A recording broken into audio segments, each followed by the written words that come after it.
İçeriye. Hadi Allah'a emanet. Selam söyleyin. Aleyküm. Selam başkanım. Geç merhaba, nasılsın? Teşekkür ederim başkanım. Saatler olsun gözüm, siz nasılsınız? Teşekkür ederiz. Nasıl gidiyor? Başkanım buyurun bir şey ikram. Teşekkür ederim. Merhaba. Çay. Dina Tütün gün görüştüm. Arkadaşlar kurmuşlar, maskedeki arkadaşlar. Zaten bu iş hani maske uhdesinde. Bu bit pazarımız yok muydu? Evet. Onun o zemine lavaboları dün kurdular. Selamun aleyküm. Merhaba. Hoşim. Tamam merhaba, hoşim. Çay içirdik yani. De sote şükür.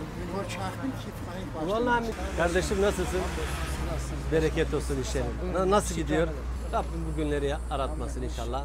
Daha kötüsü var. Biraz evet. Allah'a emanet. Nasılsın? Teşekkür ederim. Allah razı olsun. Selamun aleyküm. Kolay gelsin. Saatler olsun. Abim nasılsın? Hoş geldiniz. Yakışıklı olmuş ha. başkanım? Teşekkür ederim. Sizler nasılsınız? Allah'a şükür başkanım. Güle güle çalışın. İnşallah.